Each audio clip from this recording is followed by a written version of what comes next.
Title is Love Yourself 100%. Love yourself 100%. One of the most important things we can do for ourselves is to accept ourselves for who we are, no matter what the who we may be. One of the most unkind things people do to themselves is conscious or unconscious self-deprecation. That is to put themselves down. This may take a myriad of forms. It is highly anti-spiritual and toxic to our ability to realize the greater things that we desire to experience. Now, the mystical Neville had this to say about it. He wrote, "Discouraged people are sorely in need of the inspiration of great principles. We must get back to first principles if we are to speak with a voice that will kindle the imagination and rouse the spirit." Again, I must repeat, in the creation of a new way of life, we must begin at the very beginning with our own individual regeneration. Mankind's chief delusion is his conviction that she or he can do anything. Everyone thinks they can do, everyone wants to do, and all ask what to do. What to do. It is impossible to do anything. One must be. One must be. It is hard for us to accept the fact that we of ourselves do nothing.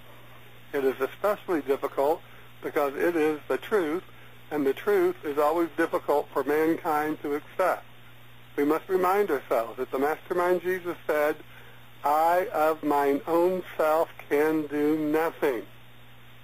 I of mine own self can do nothing. It is the Father that doeth the work in me. And what did he say the Father was? The Father was spirit, intelligence, and power.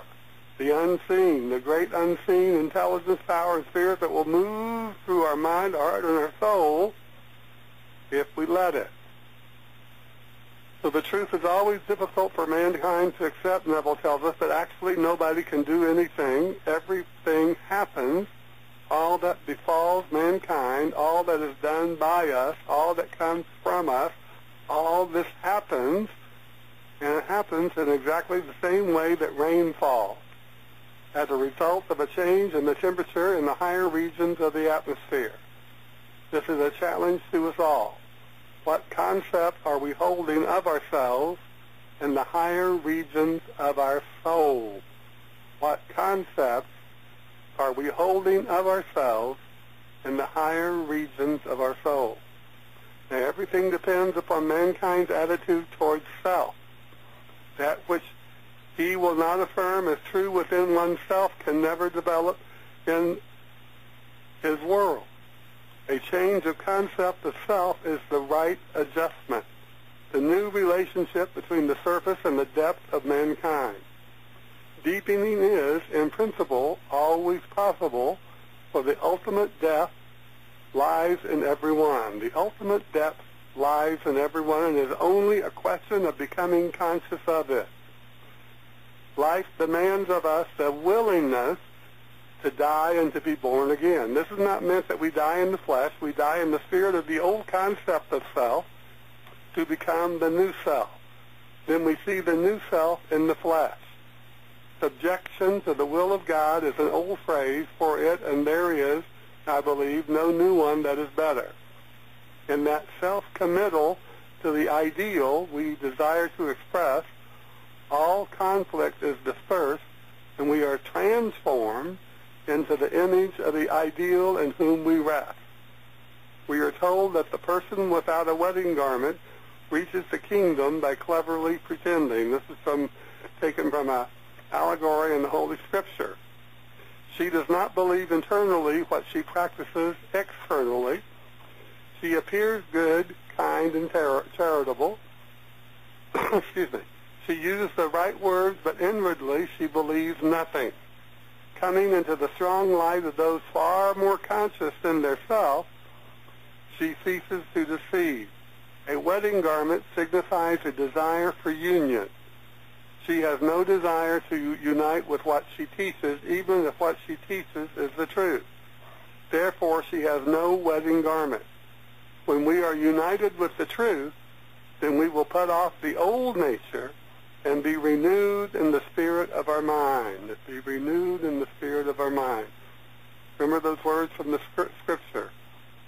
Renew a right spirit within me. It's the spirit within each and every one of us that makes all the difference in how we are to experience this thing called life every day, every day. So what we see in others, that is the judgment, is resident within our own consciousness. So what we see in others is resident within our own consciousness. Why? Because we couldn't identify with it if it wasn't. We wouldn't recognize it.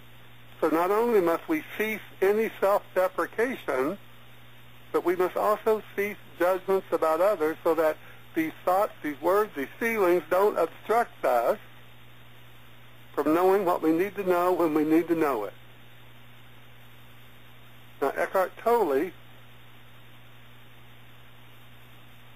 gave us some wonderful words of wisdom. He said, give up defining ourselves both to ourselves and to others. He writes, you won't die, you will come to life. And don't be concerned with how others define you. When they define you, they are limiting themselves, so it's their problem.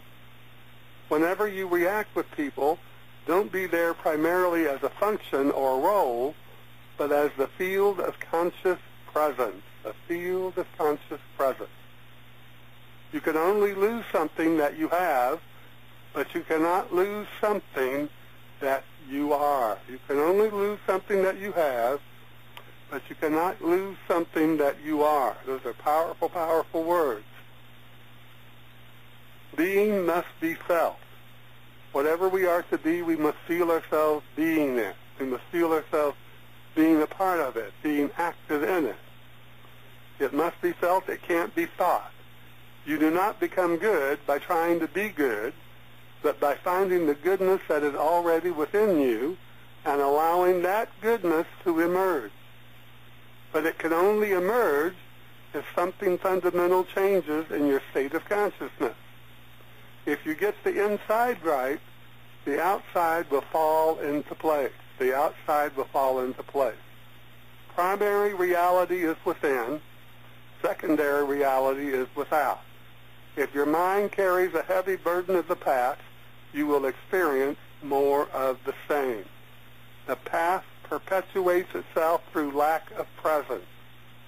Through lack of presence. The quality of your consciousness at this moment is what shapes the future. The quality of your consciousness at this moment is what shapes your future. Those are words from the mystical Eckhart Tolle. So let's allow ourselves to think about these words. You know, it's up to each and every one of us to determine what it is that we want to do, what it is that we want to have, and what it is that we want to be. Because nobody can think for us. And it's up to us to know within our own beingness, our own inner feelings about ourselves, to know what that is to be. Nobody has to tell us what it is that we need to do to make ourselves a better person or to have greater confidence.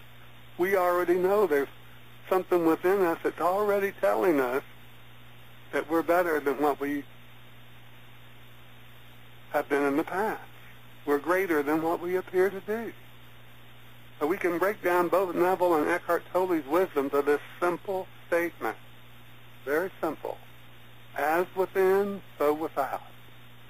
As within, so without. And this is the truth that has been known throughout the ages.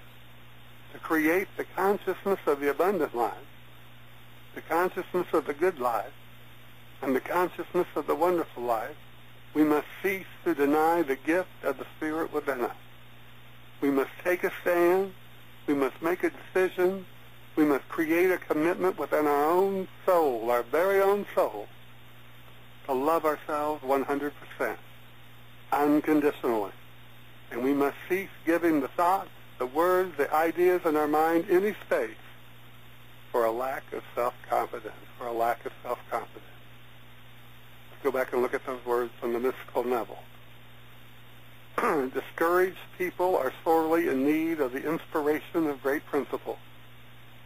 We must get back to first principles if we are to speak with a voice that will kindle the imagination and rouse the spirit.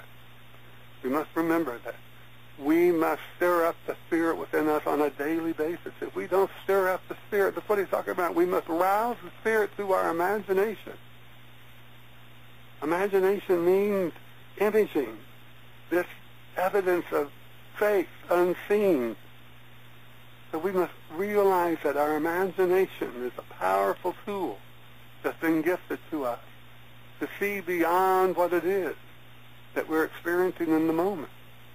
To see ourselves, not just as someone who's going through their day, but see ourselves as this spirit that's moving through life and learning and growing and expanding their consciousness and having a great time doing what it is that we do, because we know that whatever it is that we're doing, as our consciousness grows and expands and changes, we'll be doing something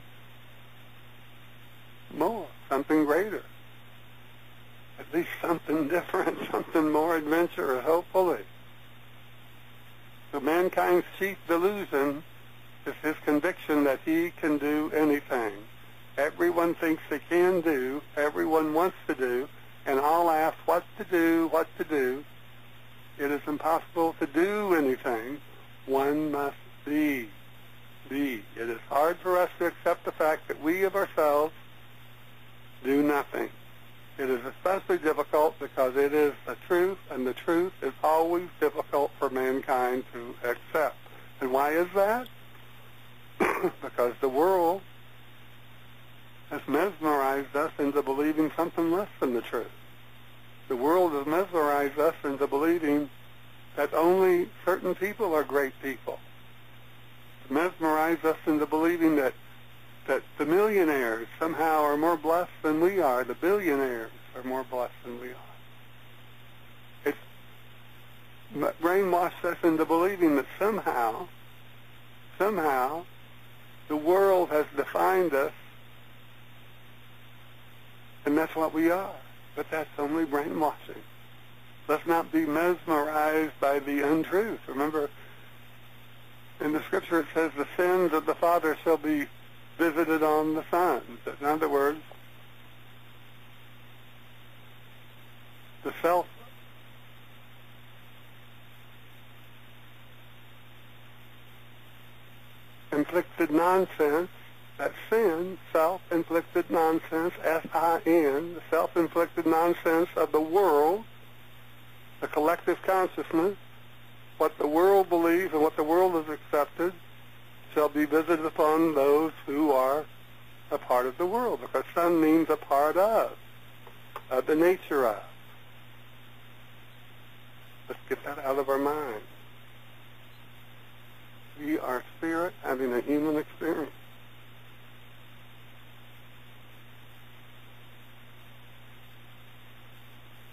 As Eckhart Tolle tells us, don't be concerned with how others define you. Whenever you interact with people, don't be there primarily as a function or a role. Don't be there in the physical only, but be there in the spiritual. Be there as a conscious presence of this intelligence and power and spirit that created us in its own nature. You can only lose something that you have, but you cannot lose something that you are. Think about how powerful that is. What are we? Being must be felt. It cannot be thought. You do not become good by trying to be good, but by finding the goodness that is already within you and allowing that goodness to emerge. But it can only emerge if something fundamental changes in your state of consciousness. If you get the inside right, the inner you, the outside will fall into place. Primary reality is within, secondary reality is without. If your mind carries a heavy burden of the past, you will experience more of the same. The past will perpetuate itself through lack of presence. Sometimes we're not even aware that we're living in the past. Sometimes we're not even aware that we're judging things based on past experiences without letting the newness of our consciousness, our expanded consciousness, see things in a different way. We've been mesmerized by this world in which we live. As within, so without. But we can become unmesmerized. But to create the consciousness of the abundant life, the good life, and the wonderful life, we must cease to deny the gift of the Spirit within us. We must take a stand, make a decision, create a commitment within our own soul to love ourselves 100%, unconditionally. And we must cease, stop right now, giving the thoughts, words, ideas in our mind any space for a lack of self-confidence, And so it is.